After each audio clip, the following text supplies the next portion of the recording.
함께 나눌 하나님의 말씀은 사도행전 4장의 말씀입니다. 사도행전 4장 1절에서 12절 말씀.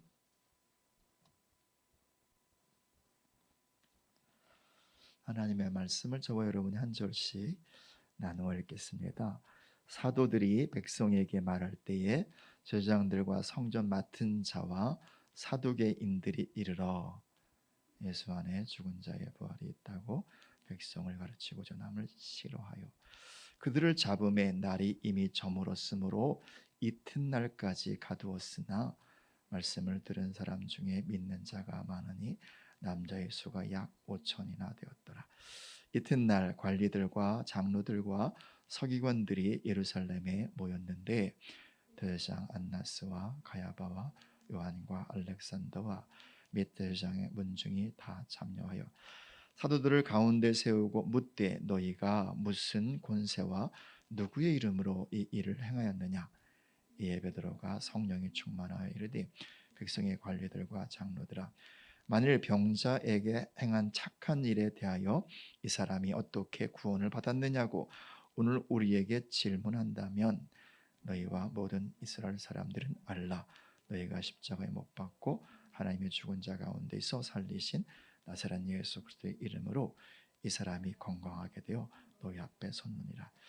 이 예수는 너희 건축자들의 버린 돌로서 집 모퉁이의 머릿돌이 되었느니라. 다른 이로서는 구원을 받을 수 없나니 천하 사람 중에 구원을 받을 만한 다른 이름을 우리에게 주신 일이 없음이라 하였더라. 아멘. 아멘. 할렐루야. 우리 부활하신 예수님께 또 찬송과 감사의 박수를 올려드리겠습니다. 아멘. 아멘. 우리 옆에 가족이 계시면 서로에게 고백하고 선포합시다. 우리 예수님 사망 권세 깨뜨리시고 부활하셨습니다. 아멘. 아멘. 아멘. 제가 또 각 처소에서 예배하시는 여러분들을 응원하면서 또 박수하겠습니다. 네. 그 어느 때보다도 기대가 되는 그런 예배였는데요. 또 우리 부활절 감사 예배이기도 하고 창립 또 51주년 예배이기도 해서 또 하나님의 크신 은혜가 임하겠다라는 기대와 생각이 있었습니다. 그런 마음으로 또 예배를 준비하고 있었는데 아무튼 어제 갑작스러운 또 소식이 있어서 이렇게 비대면 예배로 예배를 드립니다. 그러나 또 하나님께서 주실 은혜는 다르지 않다라는 생각이 듭니다. 교회에서 대면 예배 하든 아니면 가정에서 비대면 예배를 하든 그 은혜는 다르지 않다라고 하는 것입니다. 계속해서 하나님께 여쭈면서 왜 이런 일이 생겼는지, 우리가 왜 오늘 이 중요하고 이 좋은 날 비대면 예배를 드려야 하는지를 여쭈면서 그러면서 말씀을 또 준비를 했습니다. 아무튼 하나님께서 우리 가운데 또 여러분 각 처소 가운데 오셔서 큰 영광을 받으시고 부활하신 예수님 안에 있는 그 충만한 은혜와 생명의 능력이 실제로 지금 이 시간 부어지는 은혜가 있기를 축복을 드립니다. 오늘 이 세 부류의 안진뱅이에 대해서 나누도록 하겠습니다. 오늘 본문의 말씀 중심으로 해서 살펴볼 터인데요. 첫 번째 안진뱅이가 있습니다. 그는 누구냐면 베드로입니다. 안진뱅이였던 사람이었죠. 물론 그가 육체의 안진뱅이는 아니었습니다만 그의 영혼과 그의 마음, 그의 심령이 한때 안진뱅이였었다라고 하는 것입니다. 베드로는 잘 아는 것처럼 예수님의 수제자입니다. 베드로만큼 이렇게 열정적으로 예수님을 따랐던 사람이 거의 없었죠. 정말 대단한 헌신의 사람이었고요. 또 대단한 충성심을 가진 그런 사람이었습니다. 그는 아무도 해보지 못했던 물 위를 잠깐이지만 걸었던 사람이기도 하고요. 제자들을 대표해서 주는 그리스도시요 살아계신 하나님의 아들이십니다, 이런 신앙 고백도 했던 사람이고요. 그런 베드로를 향해서 예수님께서 내가 너에게 천국 열쇠를 주겠다, 이 말씀을 받은 사람이기도 하고요. 또 예수님과 더불어 변화산에 올라가서 그 영광스럽게 변한 전혀 다른 예수님의 모습을 목격한 사람이기도 하고요. 또 예수님 잡히시기 전에 감람산에서 정말 피눈물 나는 기도를 할 때 그 기도의 현장에 동참했던 그런 사람이기도 하였습니다. 그런 베드로, 대단한 베드로, 수제자 베드로가 안진뱅이라니요. 그랬던 베드로가 멀찌감치해서 예수님 십자가에 못 박혀 죽는 것을 봅니다. 대제사장에게 신문을 받을 때 항변하지 않는 그 예수님, 참 마음이 답답해 보였습니다. 그 무기력해 보이는 예수님, 빌라도의 법정 앞에서 아무런 자신을 위한 변호도 항변도 하지 않으시는 그 예수님, 로마의 군병들에게 채찍을 맞으면서 그 심한 모욕을 받음에도 불구하고 힘을 쓰지 않는 그 예수님, 그 군병들에게 끌려서 십자가를 메고 질질 끌려가듯이 끌려가셔서 십자가에 달리신 그 예수님, 그리고 밑에서 네가 하나님의 아들이야 조롱하고, 그럼 뛰내려봐 욕하는 수많은 사람들의 그 조롱과 모욕 앞에서도 무기력하게 한마디도 안 하시고 죽어가시는 그 예수님, 어쩌면 베드로는요 기적을 기다렸을 거예요. 이때쯤 예수님이 일어나시겠지, 이때쯤 예수님 십자가에서 영웅적으로 뛰어내리시겠지, 그래서 저놈들을 벌하시겠지, 책망하시겠지, 심판하시겠지, 내심 그렇게 자신의 모든 것을 걸었던 그 예수님께서 능력으로 십자가에서 뛰어내리시고 일어서셔서 대장, 이놈들, 빌라도, 로마 군병 밑에서 욕하는 모든 놈들, 하여튼 그렇게 박살을 내기를 어쩌면 마음 한구석에서 내심 기대했었을 것입니다. 그런데요, 정말 무기력하게 그냥 죽어요. 아무런 항변도 못하시고, 그리고 아무런 힘도 쓰지 않으시고 그냥 무기력하게 죽습니다. 그 모습을 바라보면서 그 마음속에 낙심이 찾아오죠. 그렇잖아요. 더 이상 소망이 없어. 인생의 전부를 걸었다고요. 자기 소원의 전부를 걸었다고요.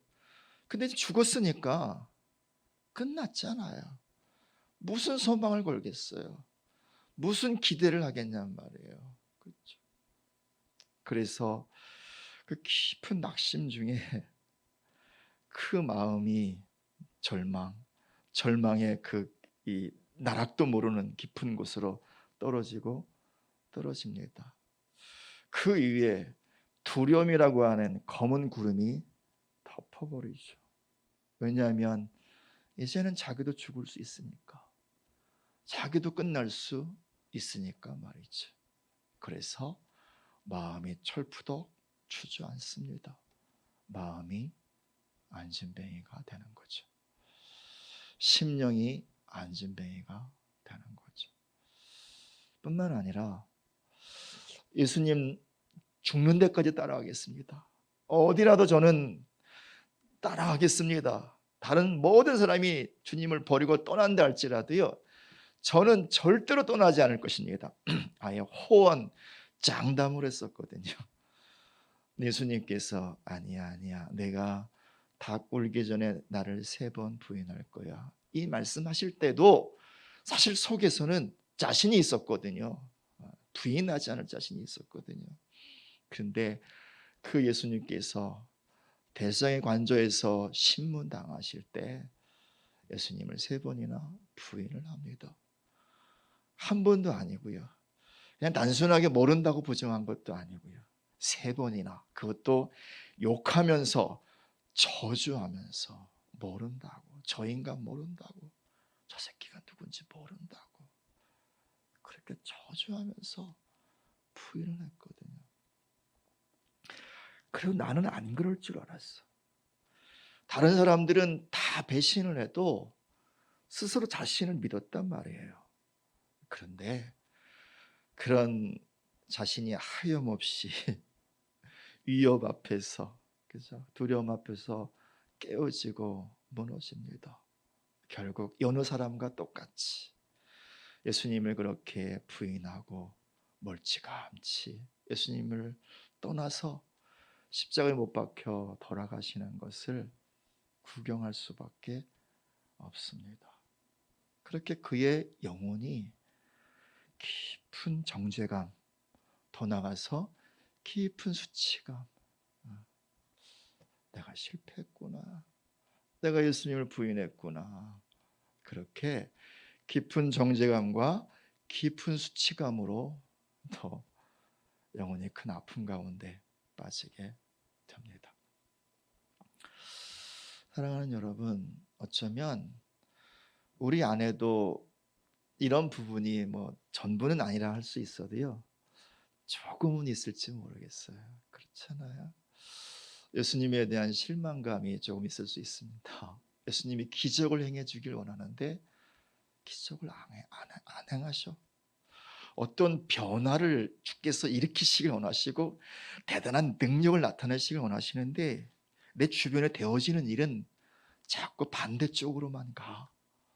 내 기대와 상관없이 주님은 아무것도 하지 않으시는, 그런 주님을 바라보고 주님을 기다리는 마음이 지치기도 하고 낙심이 되기도 하고 절망이 되기도 하고, 그래서 이제 내가 아예 예수님께 기대를 하나 봐라, 내가 사람이 아니지, 이런 마음이 마음 한구석에 있을 수 있고요.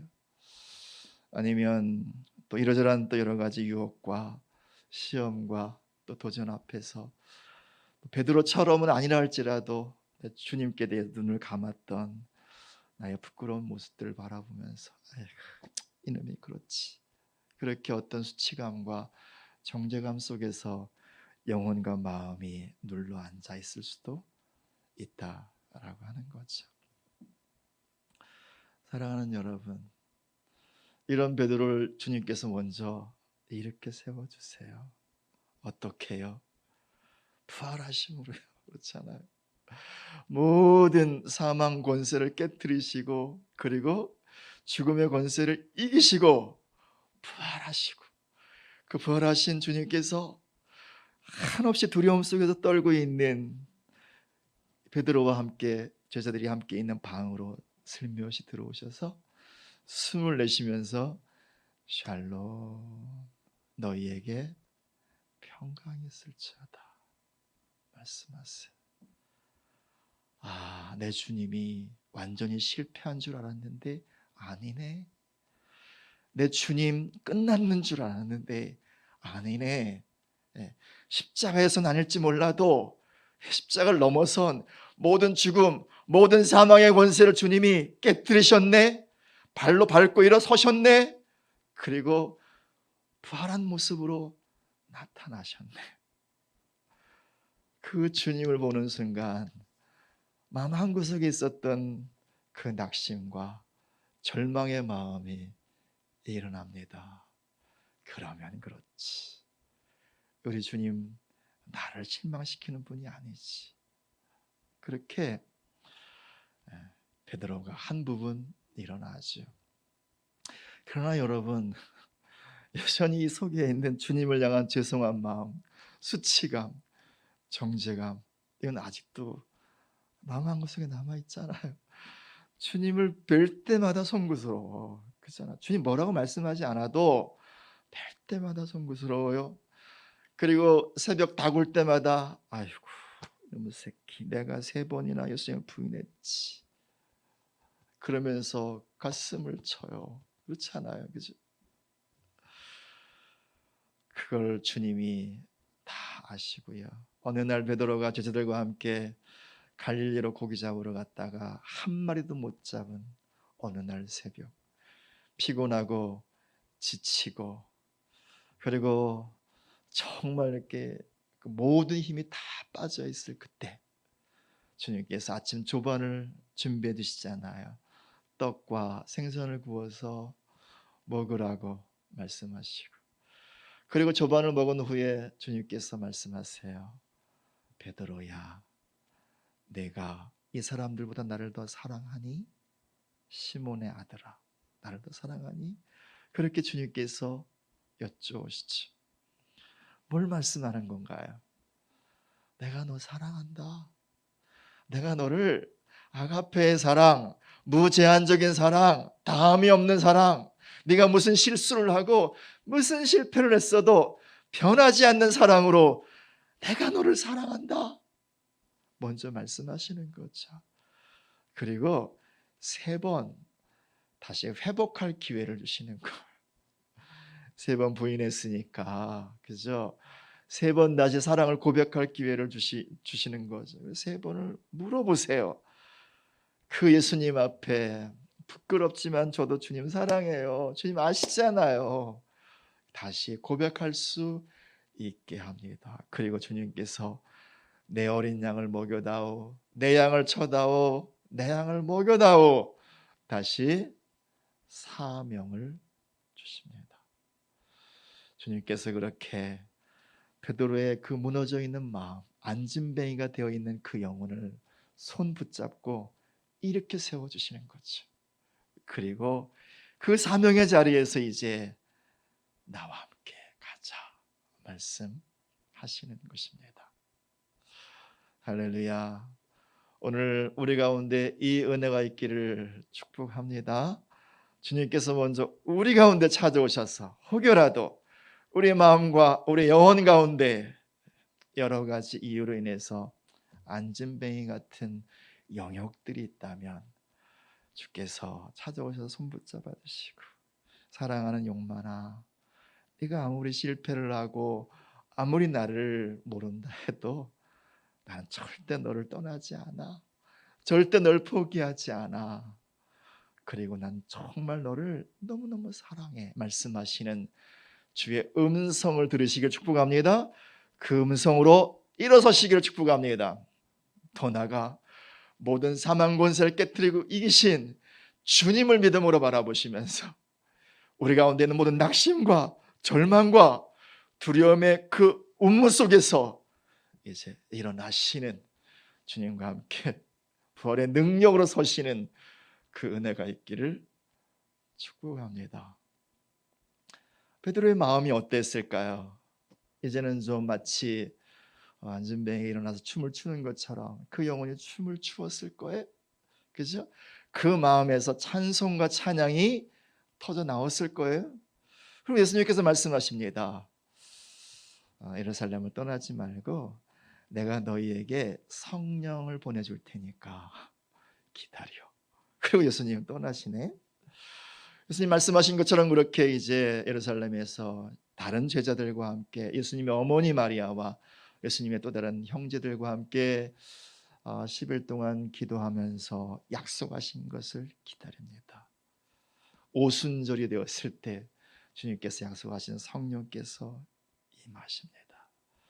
그리고 그 안에 가득히 채워주십니다. 그렇지 않아도 이 마음속에 기쁨이 있었고 감격이 있었고 영혼은 춤을 추고 있었는데 그 성령님 안에서 부활하신 예수님의 능력이 부어집니다. 그분의 이름에 권세가 채워집니다. 그분의 사랑이 영혼과 마음과 존재 가운데 가득히 채워지게 됩니다.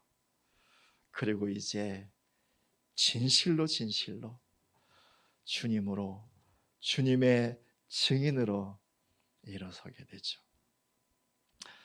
두 번째 안진뱅이를 만나게 됩니다.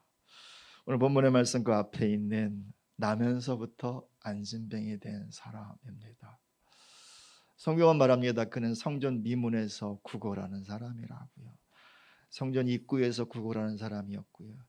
나이는 40여 세쯤 되었고, 그리고 나면서부터 원래부터 안진뱅이 된 사람이라고요. 그러니 그의 잘못은 아니지요. 그의 실수도 아니지요. 태어나 보니까 일어날 수가 없어.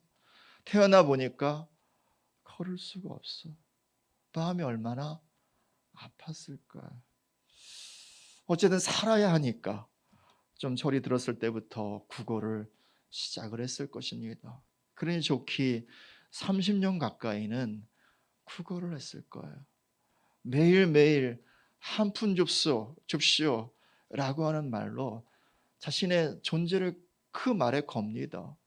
누군가 아무도 도와주지 않으면 그날은 그냥 굶어야 되는 거죠. 누군가 도와주지 않으면 도무지 생존할 수 없는 존재죠. 그렇게 인생을 살면서 마음은 또 얼마나 많이 깨어졌을까요? 어쩌면 조금이라도 자존심에 어떤 일말이라도 남아있지 않을 만큼 그의 육체는 너무 힘겹고 그의 마음도 깨어질 대로 다 깨어졌을 것입니다. 그러면서 그 절망의 크기만큼, 낙심의 크기만큼 그 마음 한구석에 이런 갈망이 있지 않을까요? 나도 저 사람들처럼 성전에 들어가고 싶다. 그렇게 자유롭게 언제나 성전에 들어가서 기도하고 예배하고 살아계신 하나님 앞에서 춤을 추는 사람들처럼 나도 한번 인생에 딱 한 번만이라도 그렇게 하나님 앞에서 춤을 춰보고 싶다고. 어쩌면 이런 깊은 갈망이 그의 마음 한구석에 감춰진 채 있었을 것입니다. 하루는 또 이제 오후 3시 기도 시간이 되었어요. 많은 사람들이 성전으로 들어갑니다. 저쪽에서 그냥 허름하게 옷을 입은 별로 기대할 게 없는, 근데 얼굴은 좀 이렇게 밝게 빛나는 두 사람이 걸어옵니다. 베드로와 요한인 거죠. 그래서 뭐 직감적으로 별로 알 수 있겠죠. 저 주머니에서 나올 건 별로 없겠다. 그러나 어쨌든 말은 해야 되니까 아마도 지나갈 때 한 푼 줍시오 뭐 이런 말을 했을지 모르겠습니다. 아니면 불쌍한 표정을 이렇게 지었을지 모르겠습니다. 그냥 지나갈 줄 알았어요. 땡그랑 소리 당연히 안 날 줄 알았어요. 그런데 지나가지 않습니다. 멈추어 섭니다. 그리고 정말 뜬금없이 이런 말을 합니다. 형제여, 은과 금은 내게 없어. 나에게, 형제에게 줄 수 있는, 형제가 원하는 그 어떤 것도 나에게는 없어. 그런데 나에게는 다른 것이 있어. 무엇이냐면 부활하신 분의 이름이요, 부활하신 나사렛 예수 그리스도, 그분의 이름, 그분의 능력, 그분의 권세, 그분의 생명, 그분의 영광, 그것이 내 안에 있어. 그리고 손을 내밉니다. 나사렛 예수 그리스도의 이름으로 일어나 걸으시오. 그냥 엉겹결에 손을 잡긴 했지만 한 번도 일어나 본 적이 없거든요. 어떻게 일어나는지도 모르거든요. 아무튼 잡아당깁니다. 나는 하는 것처럼 한번 다리에 힘을 줘봅니다. 그런데요, 다리에 힘이 생겼어요. 그런데요, 굳어있는 관절들이 부드러워졌어요. 발목에 힘이 들어가고 무릎에 힘이 들어가요. 일어날 수 있네. 그래서 한번 걸어봤어요. 걸을 수 있네. 뛰어봤어요. 뛸 수 있네. 정말 평생에 한 번이라도 내가 일어나 봤으면, 걸어봤으면 춤을 춰봤으면 그렇게 꿈꾸었던 것이 그 순간에 이루어진 거죠. 예. 평생 한 번도 일어날 것 같지 않았던 이 안진뱅이 가운데 부활하신 예수 그리스도의 이름의 능력, 그 권세, 그 생명의 은혜가 부어지고 채워진 거죠. 그리고 그가 일어납니다. 그리고 이제는 정말 살아계신 하나님의 전 앞으로 달려갈 수 있게 되었습니다. 그분을 예배할 수 있게 되었습니다. 그분 앞에서 춤을 출 수 있게 되었습니다. 언제라도 어디에서라도 그렇게 자유롭게 주님을 예배할 수 있게 되었습니다. 예, 이 안진뱅이 가운데도 부활하신 주님의 은혜가 임한 것이지. 그리고 베드로는 어떤 사람이 된 것입니까? 부활의 증인이 된 것입니다. 베드로가 여기서 본 거예요. 그냥 손만 잡았는데 주님이 일어서신 거죠. 그저 손만 내민 것인데 이 안에는 주의 부활의 능력이 그 손을 통해서 바로 이분에게 임한 거죠. 할렐루야. 저는 우리 새하늘교가 진실로 이때에 부활의 증인으로 일어서는 은혜가 있기를 축복합니다. 이 말씀을 듣는 모든 성도님들 한 분 한 분들 가운데 그 안에 부활하신 주님으로 충만히 채워질 뿐만 아니라 이제 더 나가서 각자의 삶 가운데 수많은 안진뱅이와 같은 사람들이 있잖아요. 말은 하지 않아도 마음의 안진뱅이가 얼마나 많아요. 적어도 예수님 믿지 않는 사람들이라면 모두가 다 영혼의 안진뱅이들인 거예요. 그들은 다 주님이 필요해요. 그들은 다 부활하신 주님의 생명이 다 필요한 사람들이죠. 우리가 이 세상을 살아가야 할 이유가 바로 거기에 있는 것 아닌가요? 그들에게 내 안에 있는 부활의 주님을 증거하라고요. 그래서 그들의 그 무너진 영혼을 이렇게 세우라고요. 깨어지고 망가지고 주저앉아 있는 그 마음들을요, 다시 부활의 생명으로 일으켜 세우라고요. 그 관계와 그 삶을, 그 존재를요, 부활의 주님의 이름으로 일으켜 세우라고요. 할렐루야, 할렐루야. 바라고 소원하기는 정말 저와 여러분 모두가 이제부터 부활의 증인으로 다서시기를 축복합니다. 제가 예수님의 이름으로 여러분 모두를 부활의 증인으로 임명합니다. 할렐루야. 그렇게 부활의 증인된 서로를 축복하면서 박수하겠습니다.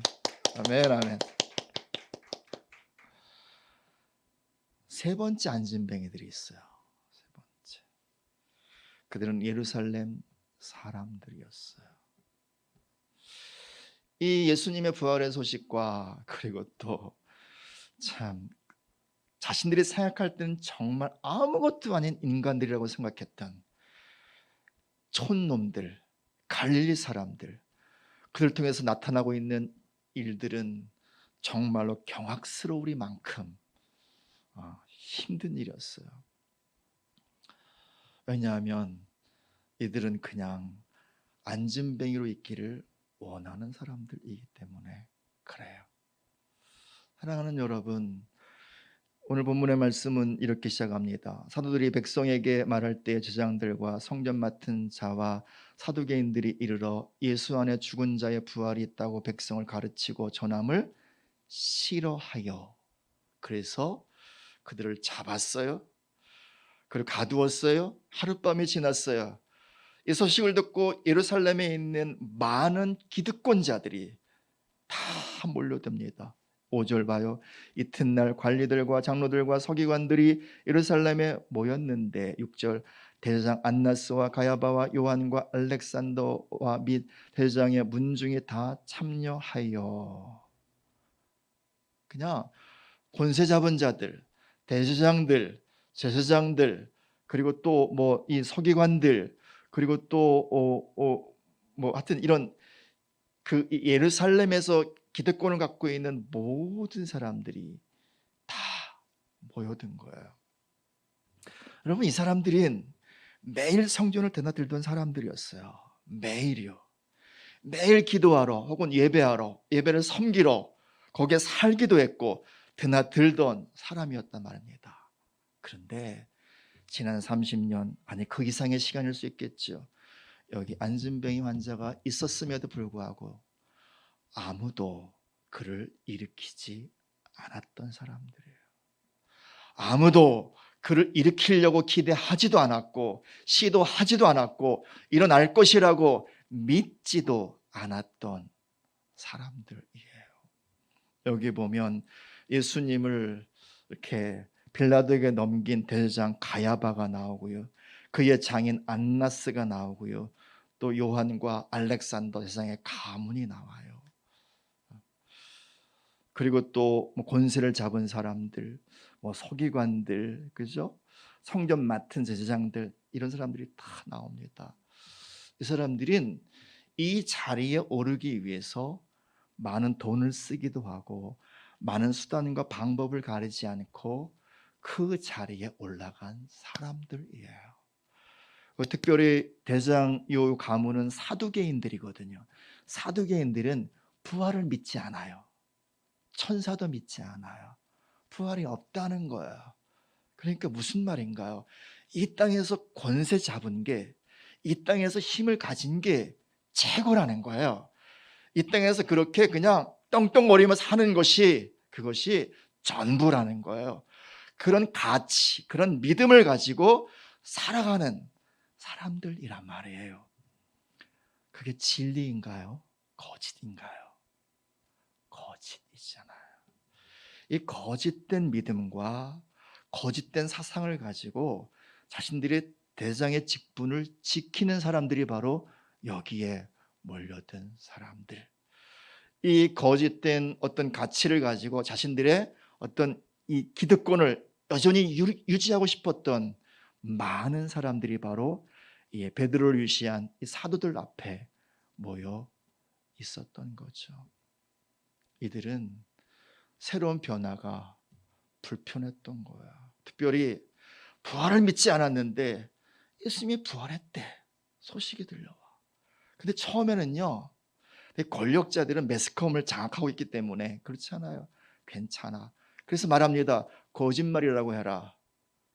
제자들이 예수의 시체를 훔쳐놓고 부활했다고 거짓말한다고, 그렇게 예루살렘뿐만 아니라 유대 사회 가운데 그렇게 말하자면 지금으로 말하면 신문을 이렇게 발행을 합니다. 그리고 괜찮았어요. 근데 좀 시간이 지났어요. 이들에게 성령이 임했대. 막 이상한 말을 한대. 그런데 자신들도 알고 있는 성전 미문에 있는 이 안진뱅이가 일어났어. 눈앞에 있어. 뭐예요? 부활의 증거가 나타났단 말이에요. 드러났단 말이에요. 이 사실이 너무 당혹스러운 거예요. 왜냐하면 자신들이 지금까지 믿어왔던 믿음을 깨트리는 것이기 때문에 그래요. 자신들이 구축한 시스템을 망가뜨리는 것이기 때문에 그래요. 그래서 말합니다. 예수의 부활을 증거하지 말라고. 그런 말 하지 말라고. 아무것도 하지 말라고. 사실은 이들이 거짓의 집 가운데 눌러 앉아 있는 진짜 안진뱅이들이었던 거예요. 그리고 별로 일어나고 싶은 마음도 없어. 그리고 새롭게 변화되고 싶은 마음도 사실은 없어. 왜냐하면 지금이 최고니까, 지금이 최상이니까. 그냥 대장으로 있는 것, 혹은 어떤 지도층에 있는 것, 이거 그냥 최상이니까. 그래서 제자들을 막 위협을 하고 이렇게 말합니다. 7절 보십시오. 사도들을 가운데 세우고 묻되 너희가 무슨 권세와 누구의 이름으로 이 일을 행하였느냐. 일단 한번 취조를 하는 거죠. 그때 베드로가 성령에 충만한 채로 일어나서 선포하듯이 말합니다. 10절을 한번 같이 읽어보겠습니다. 너희와 모든 이스라엘 백성들은 알라. 너희가 십자가에 못 박고 하나님이 죽은 자 가운데서 살리신 나사렛 예수 그리스도의 이름으로 이 사람이 건강하게 되어 너희 앞에 섰느니라. 너희들은 예수님을 십자가에 못 박아 죽였지만 하나님이 그 예수를 살렸고 그 예수님 안에 있는 부활의 생명의 능력으로 바로 이 사람에 일어났다고. 그러면서 그 다음에 뭐라고 말하는가 봅시다. 이 예수는 너희 건축자들의 버린 돌로서 집 모퉁이의 머릿돌이 되었느니라. 너희들이 정말 하찮은 존재로 여겨서 그냥 내버렸던 돌 같은 그 예수, 그분이 바로 하나님의 성전의 모퉁이의 가장 중요한 기초돌이 되었다고. 그분이 먼저 부활하심으로 하나님의 생명을, 그 하나님의 능력을, 하나님의 영광을 모든 사람에게 증거하셨고 나타내신 첫 번째 증인, 그분이 바로 예수님이시라고. 그리고 우리는 그 옆에 붙어 있는 모퉁이 돌 옆에 있는 또 다른 부활의 증인이다라고 그렇게 말합니다. 12절 같이 있습니다. 읽어요. 시작. 다른 이로서는 구원을 받을 수 없나니 천하 사람 중에 구원을 받을 만한 다른 이름을 우리에게 주신 일이 없음이라. 그 예수님만이 우리의 진정한 구원자요 그리고 진정한 소망이다라는 사실을 선포하죠. 아무튼 이런 고백과 이런 선포 앞에서 대제사장과 그와 함께한 많은 사람들은 사실은 아무것도 할 수가 없었죠. 잡아둘 근거도 없고 사실은 죽이고 싶었지만 그럴 수도 없었습니다. 그래서 일단 풀어줍니다. 그리고 그들이 모여서 이제 사도들이 모여서 자기들끼리 기도를 하는 장면이 나옵니다. 이 장면을 보면서 마무리를 해보겠습니다. 자 보십시오. 4장 24절 같이 읽겠습니다. 읽습니다. 그들이 듣고 한 마음으로 하나님께 소리를 높여 이르되 대주제여 천지와 바다와 그 가운데 만물을 지으시니요. 어쨌든 이렇게 이제 또 모여서 한 마음으로 한 소리로 기도합니다. 대주제여, 우리 하나님은 우주와 만물과 모든 것의 통치자이시고 주인이십니다. 우리 하나님의 모든 것의 모든 것 되십니다. 그러면서 이제 이렇게 간구하죠. 29절부터 읽습니다. 읽어요. 주여 이제도 그들의 위협함을 굽어보시옵고 또 종들로 하여금 담대히 하나님의 말씀을 전하게 하여 주시오며 손을 내밀어 병을 낫게 하시옵고 표적과 기사가 거룩한 종 예수의 이름으로 이루어지게 하옵소서 하더라. 아멘. 주여 계속해서요 위협이 몰려오고 핍박이 몰려오고 반대가 몰려올 것입니다. 그래도 주님 우리로 하여금 담대하게 부활의 주님을 증거하게 해주십시오. 그래서 손을 내밀 때 계속해서 부활의 증거가 나타나게 하여 주십시오. 그렇게 간구하고 하나님 앞에 기도할 때 어떤 일이 일어나는가 보십시오. 31절 있습니다. 빌기를 다음에 모인 곳이 진동하더니 무리가 다 성령에 충만하여 담대히 하나님의 말씀을 전하니라. 진동했다라고 말합니다. 진동하다. 성경에서 보통 진동의 현상은 어떻게 나타나냐면 하나님이 일어나실 때 나타나는 현상인 거예요. 다시 말하면 이들의 기도를 듣고 하나님께서 일어서셨다는 거예요. 온 우주와 만물의 주제, 주인이시자 통치자이신 하나님이 일어나셨다는 거예요. 동시에 진동한다는 것은 뭐냐면 어떤 사회의 시스템들이 무너진다는 거예요. 새로운 일이 시작된다는 거지요. 새로운 혁명이, 그죠? 새로운 역사가 열린다라고 하는 거죠. 그렇게 부활의 증인된 베드로뿐만 아니라 이때 이 당시의 사도들, 지금으로 말하면 그냥 경건한 성도를 말하는 거죠. 이들로 인해서 하나님은 일어서시고요, 땅은 진동하고요, 역사 가운데 새 일들이 퍼지는 것이지요. 세상의 사람들은, 예루살렘 사람들은, 기득권 자들은 어떤 변화도 원하지 않습니다. 어떤 새로운 일도 기대하지 않습니다. 그냥 이대로, 그냥 안진뱅이 상태 이대로, 세상은 그냥 내가 만들어 놓은 모든 시스템 가운데 속아 넘어가는 채로 그냥 있기를 원하고, 그냥 자기들은 기득권을 누리기를 원합니다. 그것이 세상인 것이요. 그런데 하나님의 나라는 진리로 그 거짓을 깨뜨리는 거죠. 생명으로 그 죽음의 권세들을 깨뜨리는 것이죠. 그러면서 거짓 가운데 있는 이 세상과 사람들을 자유케 하고 이 땅 가운데 새로운 하나님의 나라의 역사, 새로운 하나님의 혁명을 그렇게 시작을 했던 거죠. 할렐루야. 예, 지금 이때 하나님께서 이 일을 행하시리라 믿습니다. 우리가 부활의 증인들로 일어서면, 예, 주의 손 붙잡고 일어서면 우리가 가는 곳에 주께서 일어서셔서 땅을 진동시키시는, 그리고 안전뱅이들을 일으키시는 부활의 새로운 역사들을 주께서 우리를 통하여 그건 우리 가운데 행하시고 이루시리라 믿습니다. 바라기는 저 여러분 모두가 이때의 부활의 증인들로 일어서시고, 그리고 이때 주께서 우리를 통하여 아름답고 위대하고 영광스러운 하나님 나라의 새 하늘의 혁명을 일으키시고 그 자리에 우리가 함께 서시는 은혜가 있기를 예수님의 이름으로 축복을 드립니다. 기도하시겠습니다.